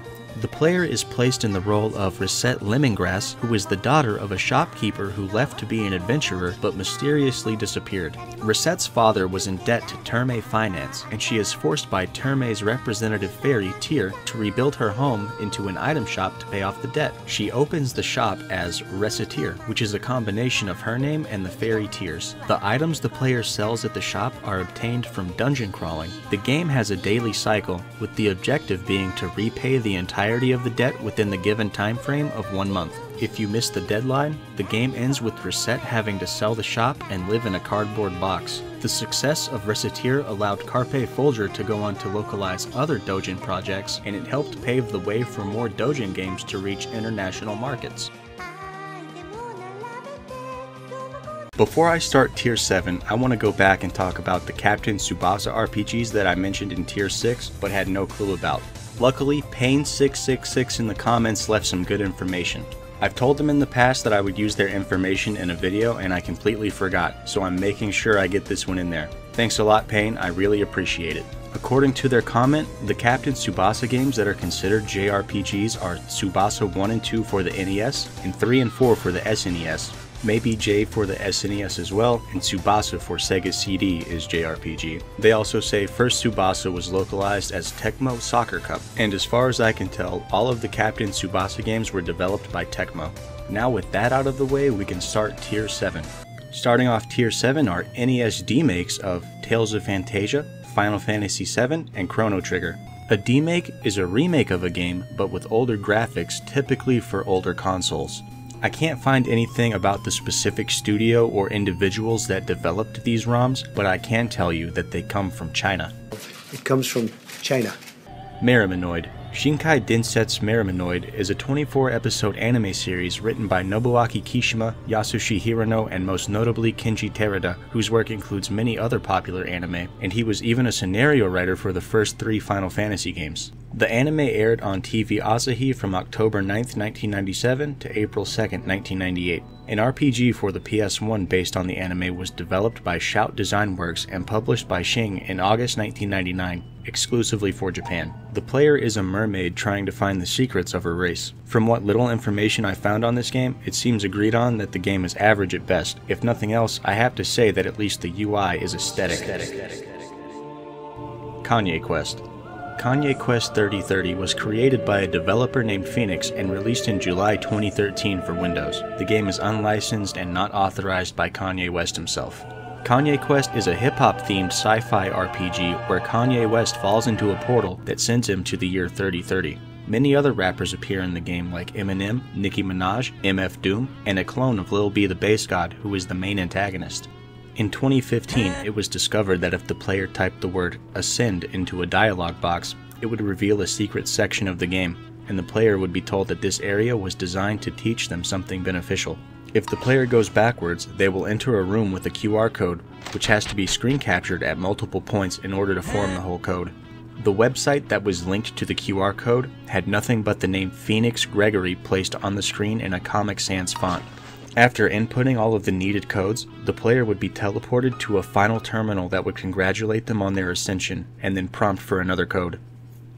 Upon entering the correct code and agreeing to participate further, the player would be asked for their private information. All of this was theorized to be linked to a cult called Ascensionism. In 2022, it was discovered that the creator of the game was Clara Hope, an artist from Adelaide who created the game as a high school project. She stated that the Ascensionism portion of the game was originally a separate project before she combined it into Kanye Quest. Sorcery Saga Great Curry God. Curse of the Great Curry God was developed by CompileHeart for the PlayStation Vita in 2013, and it's based on the original Mado Monogatari released in 1989. The story revolves around a young girl who was recently suspended from magic school named Pooparoo, whose favorite curry shop may be going out of business soon due to a chain store that's opened up in town. Luckily for Pooparoo, she comes across a magical recipe book with the recipe for the ultimate curry. She goes dungeon crawling for ingredients in an attempt to save her favorite restaurant. The Hybrid Front. The Hybrid Front is a turn-based strategy game developed by Sega and released for the Mega Drive in Japan in July 1994, with the re-release for the Virtual Console in 2007. The game is similar to Advance Wars for the Game Boy Advance, with color-coded units for the player to determine their own from enemies. The game begins with someone accessing a history archive on a computer, which shows a revolution that occurred in the 2080s that led to a series of wars that lead up to the game's setting in the 26th century. The story was written by Masahiro Noda, who has been well known in the Japanese science fiction scene since the 1960s. In the Hybrid Front, Earth's resources are running low and global warming is having a massive negative impact on the planet, and humanity has allowed itself to be conquered by a corporate hegemony. The wars in the game take place in a few locations, including Earth, the Moon, and Mars. Lagrange Point. Lagrange Point was developed and published by Konami for the Famicom in April 1991, exclusively for Japan. The title of the game is in reference to Lagrangian points, the 5 positions in space where a body of negligible mass could be placed which would then maintain its position relative to 2 existing massive bodies. I'm gonna be honest, I have no idea what the fuck any of that means. I was never good at math and science. In the 22nd century, humanity began to move into outer space. 3 space colonies were constructed at a Lagrange point: the Isis Cluster, 2 artificial biospheres named Land 1 and Land 2, and a satellite. 55 years after the cluster was constructed, a biohazard outbreak occurred on Land 2. No one was able to get in contact with Land 2, as any attempt to do so was met with static. A research team led by Jean arrives at Land 1. The team is attacked by a group of robots, and the shuttle explodes due to damage during the battle, knocking out Jean. When Jean awakens in the medical center of Isis City, he finds one of his team members fatally wounded. This team member informs him that their goal was to find a researcher at Land 2's Bio-Research Lab. Jean sets off to find him in Land 2, wherever he is. Barkley Shut Up and Jam Gaiden. This game was developed by a studio named Tales of Games Studios and released in January 2008. The game is presented as a sequel to Barkley Shut Up and Jam and Space Jam, featuring traditional JRPG battles and dungeons. In 2041 post-cyber-apocalyptic New York, Charles Barkley performs a powerful chaos dunk during a basketball game and accidentally kills almost everyone in attendance during the game. Because of this, basketball is banned and basketball players are hunted and killed. In 2053, another chaos dunk is performed in Manhattan and Charles Barkley is blamed and hunted down by the B-ball removal department led by Michael Jordan. At 2014 Games Done Quick, the developers stated that they had never played the original Shut Up and Jam game, but came up with the idea for Gaiden after brainstorming ideas for an RPG that would make them laugh. I wasn't sure about including this next game. I'm still not sure, but it's on the list, so I'm gonna put it in the video. Far be it from me to act like any sort of moral arbiter or a sensitive person on the internet, but I just don't feel comfortable describing the plot and gameplay of this game as it relates to real victims and their families affected, when everything up to this point has been fun and fantasy and fiction. I'm also just not in the true crime business. I never will be. I do video games.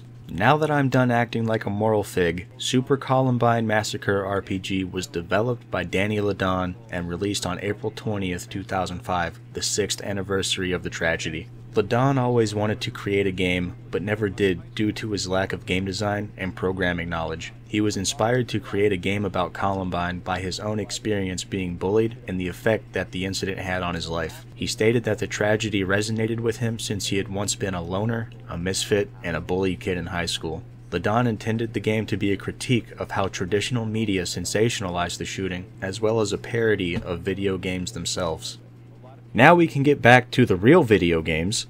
Ephemeral Fantasia. Ephemeral Fantasia was developed and published by Konami in 2000 in Japan and 2001 in the US and Europe. It's a standard JRPG, but it has the addition of a guitar minigame that can be played several times throughout the game. The story happens over a constantly looping 5-day period. This is caused by a time loop created by the game's antagonist, whose name I'm not going to attempt to pronounce. The game was originally going to be released for the Dreamcast, but was later moved to the PS2. A development team member revealed that the game had additional content planned, but that was cut when the move to PS2 happened. As interesting as I think time travel and time loop plots are, it turns out that this game is shit. Metacritic gave the game a score of 48 out of 100, and Francesca Reyes of Next Gen magazine said, "Don't be fooled by the cute characters on the box promising console RPG goodness. You'll find none of that here. Keep moving."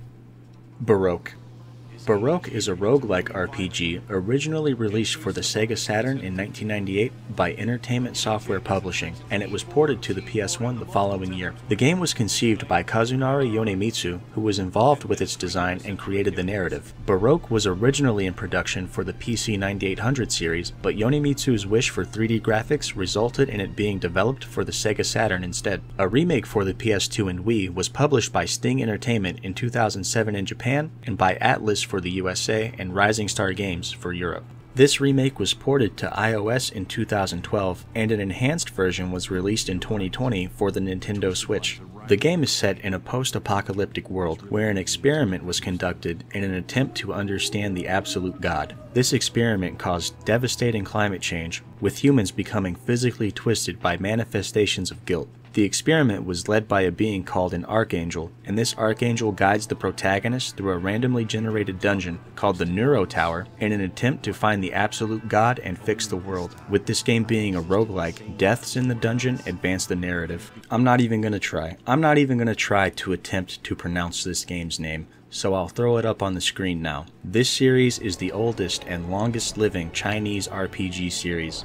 They're developed for PC by the Domo studio of Taiwanese developer Softstar Entertainment. The series heavily incorporates Chinese mythology and is one of the so-called twin swords of Softstar, with the sister RPG series, The Legend of Sword and Fairy. The first game was released in 1990, and the latest was released in 2020. There have only been 2 games officially translated into English. Before I get into the last game, I once again want to beg for subscribers, so if you're enjoying the series, hit that subscribe button. Yeah, smash that like button, yeah, I truly appreciate everybody watching. Thank you so much. And now the final game of Tier 7 of the JRPG Iceberg, Brandish. Brandish was developed by Nihon Falcom and released in October 1991 for the PC 9801 and FM Towns. Koei ported the game to the Super Nintendo in 1994, and the game saw a North American release the following year. A remake titled Brandish: The Dark Revenant was released in Japan in 2009 and released worldwide in 2015 for the PlayStation Vita. Brandish is a top-down dungeon crawler. God, I'm dying. I need water. Brandish is a top-down dungeon crawler with the objective of escaping 40 floors in 5 different areas that are all filled with monsters, traps, and puzzles. A swordsman named Ares is pursued by his nemesis Dela, who seeks revenge on him for slaying her master. When Dela attacks Ares, her magic causes the ground to collapse, and they both fall into the cursed ruins of Vittoria. Ares must escape the ruins, with Dela constantly chasing after him, though both of them are trying to escape the ruins. The ending can change slightly depending on whether or not Ares decides to help Dela out of danger in events that occur later on in the game. This video will combine the last 3 tiers of the JRPG Iceberg from Reddit. I've omitted the entries that I couldn't find any information on, ROM hacks, and ones that just don't exist. I'm sorry, but there's no such thing as a JRPG that was created by the United States government. Wyvern Tales.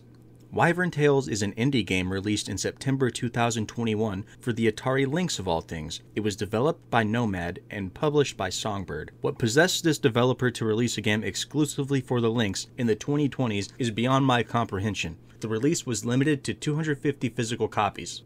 Zool Legend of the Beast Tamer was created by a developer named Pandora Box and published by Imagineer in 1999 for the N64, in Japan only. It's a monster collecting game similar to Pokemon. The main character finds a monster and raises it to battle evil. Humans and demons occupy the same world, but the demons do not attack people unless their territory is invaded. Humans who know this have quietly coexisted with the demons. This is the relationship between humans and demons, but there are some humans who love the demon beasts and they travel together as friends. People call them demon masters and watch over them with curiosity and a little respect.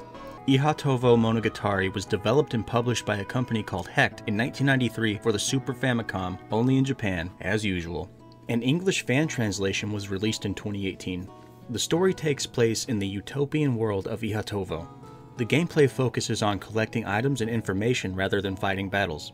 The game is inspired by the stories of Kenji Miyazawa, a Buddhist writer and poet born in the late 1800s and died in 1933. His writings went almost entirely unknown for the duration of his life. The ending of the games usually involve talking to Miyazawa himself and boarding on the Galaxy Railroad train, which is a reference to his fantasy novel Night on the Galactic Railroad. Titanic 1912 is a Chinese bootleg NES game based on the movie Titanic. I don't know who developed it. It comes from China. It's not racist at all, no, not at all. It comes from China. And I have no idea when it found its way onto the internet. There's not really a whole lot I can say here. I think you play as Leonardo DiCaprio, and you fight turn-based battles against bugs. The plot is just the movie Titanic. I don't know what to tell you. Just look at the game. Magical Medical. The first thing I want to talk about with this game is that when I tried to research it, the first result that came up was a company for adult diapers. So be careful looking for the game, you know. I'm gonna have to clear that search history. The game was developed and published by Konami in 1998 for the PS1 in, guess where, Japan only, nowhere else. The game is about medicine and health and takes place in the near future at an elementary school where one of the students collapsed. She was infected by the mysterious pathogen X. The player plays as an antivirus that introduced himself into the student's body to destroy the virus. During the game, the player has to destroy the virus in 6 different patients. The phrase "in Japan only" is getting really redundant at this point, so unless I state otherwise, just assume that the game was created exclusively for Japan. Aretha was developed by Japan Art Media and published by Yanomon Corporation in 1990.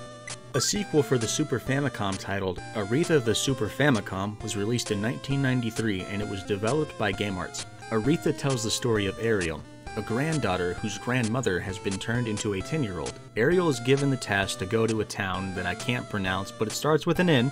Anyway, she's supposed to go to that town and meet this certain person. Ariel uses this quest to hone her magic skills to fight the ultimate battle against evil. I'm not sure what any of this has to do with her grandmother.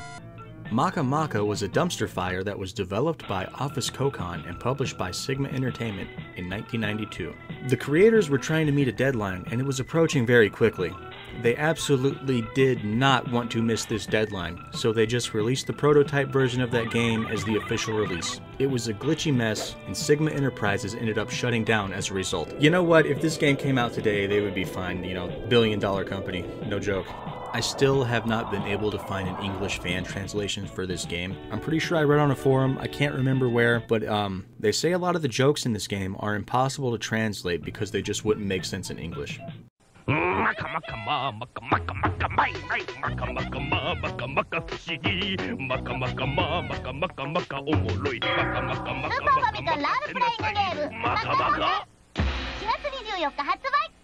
GOD, Growth or De-Evolution, was released by Imagineer for the Super Famicom in 1998. The main character is one of few in the world with the power to tap into chakra gates and powers of the mind. He becomes entangled with an army called Bless, who are trying to stop evil aliens and mutated creatures. The main character must find others who have a spiritual connection with him and increase Bless's numbers. The player explores the world with a party and discovers things unknown in the world of mortals and discover the unknown within the self. The game was re-released on PS1 with a new arranged music and full motion video sequences. Hoshiwo Miruhito was developed by another and published by Hot B in October 1987 for the Famicom. The game is based on an earlier cyberpunk game for the PC 8801 called Psychic City from 1984. Hoshiwo Miruhito, or Stargazer, is set in a cyberpunk world where a supercomputer named Crew 3 has brainwashed Earth's population into driving themselves to extinction. The only ones who can resist the Crew 3 computer are those with psychic abilities, which Crew 3 has sent a group of bounty hunters to wipe out. Planet Laika was developed by two companies, Quintet and Zek, and it was published by Enix for the PS1 in October 1999. The main character is Laika, who is on a mission through Mars that forces the player to manipulate Laika's multiple personality disorder to solve puzzles. All the characters in the game have dog heads, which is most likely a reference to the Soviet space dog named Laika, who was the first animal to orbit the Earth. Planet Laika differs from regular JRPGs in that the battles are not turn-based, but more closely resemble games like Space Invaders and Pong. Albert Odyssey is a franchise developed by Sunsoft, originally for the Super Famicom and released in 1993. The main character is Albert, a young swordsman who lives in a fantasy world filled with monsters and mythical creatures. Most of the world remains in relative peace after a great war that took place for many years prior. A military faction led by a dark magician named Golbus has emerged to conquer the new pacified nations and expand their empire.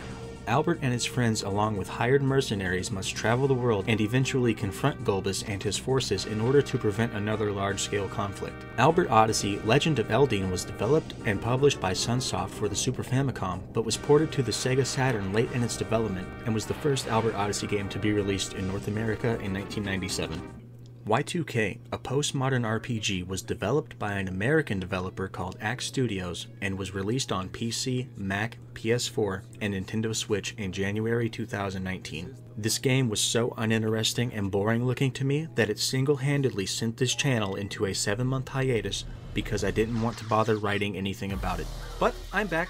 I'm going to read an excerpt from the Oni Plays wiki because I'm positive they are the only people on Earth who have ever played this game. In an alternate version of 1999, Alex and his friends investigate the mystery around the disappearance of a young Korean girl named Sammy and slowly uncover a series of surreal events that threaten to destroy their reality.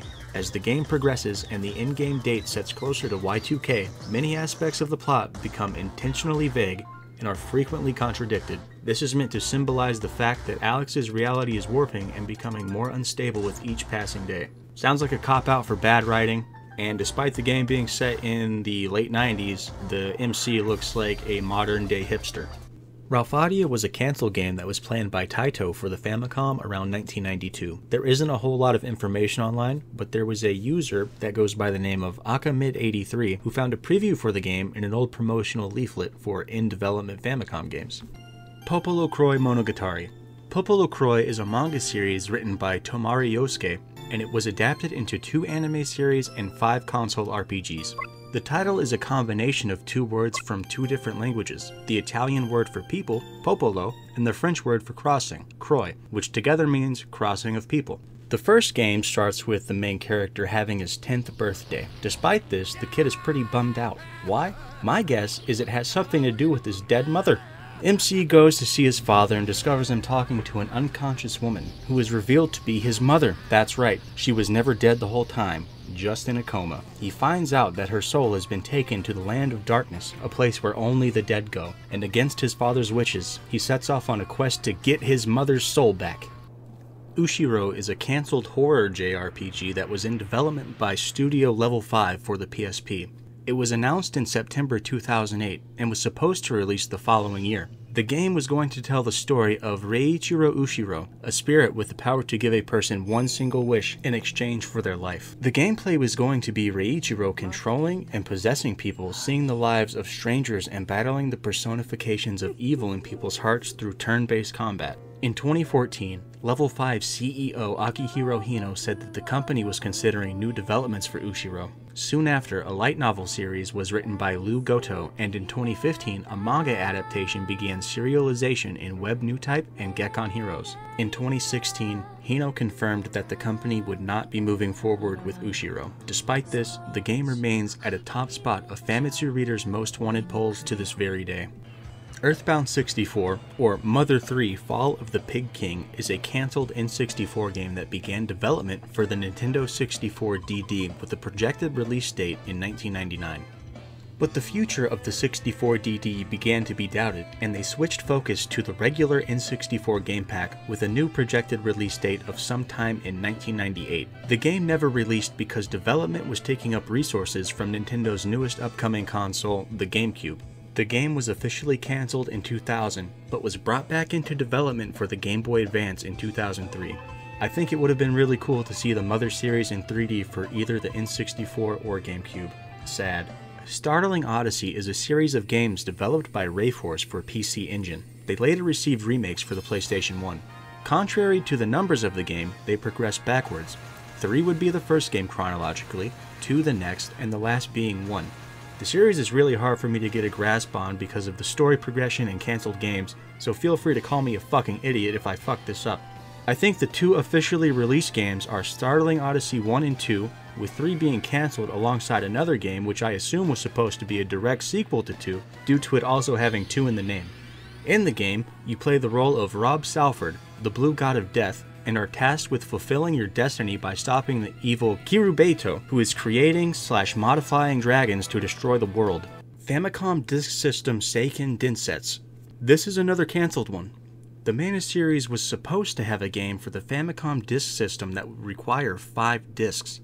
If you don't know what the disk system is, it's an add-on for the Famicom that reads floppy disks. The game was cancelled before development even started, and Square apologetically informed customers that they should probably spend their time and money developing for the upcoming Final Fantasy instead. I think they made the right call with that one. Brimstone. In 1994, developer Technocrest was working on a game for the publisher Taito entitled Brimstone. There isn't a lot known about this game, but a programmer shared some information online. He says, yeah, it was basically another RPG that Technocrest promised to make for Taito. The funny thing is, they had all this artwork but no programmer, so I was hired to make a Super Nintendo demo of Brimstone. Anyways, I made something up in about a week, and Taito greenlighted the project, but about a month after they decided to put Brimstone on hold and put priority on porting Lufia, and it all went downhill from there. We finally made it to the last entry on the JRPG Iceberg from Reddit. At least the last entry that I'm going to cover. As usual, the link to the Iceberg will be in the description. You should go check it out for yourself. Anyway, let's get into the last game. Bob's Game DS. I'm sure many of you are familiar with Terry A. Davis if you frequent that corner of the internet like I do. Rest in peace to the legend. I think what we have here with Bob's Game is another one of those situations. As a matter of fact, if I didn't know any better, I would just assume they were the same person. Bob's Game is an RPG that's been under development since 2003 by a man named Robert Poloni. Robert Poloni is known for his erratic behavior. His attempt to get a software development kit from Nintendo for the DS escalated into a 30-day protest, vandalizing a store, an announcement of a competing console, and several crowdfunding campaigns. I may actually do an entire video on the guy because he's just that interesting. If I covered every happening of the situation here, it would probably be more than triple the length of this video. I will say Robert Poloni's website is incredibly interesting, and it's what led me to the Terry A. Davis comparison. It's just a single web page with nothing but text. Apparently he's known for changing his website, so I don't know if it'll change again in the future, but as of recording, this is what it looks like. Don't play those stupid games or listen to that horrible music. Stay off the internet porn and never do drugs. Stay in school, go to church, listen to your parents.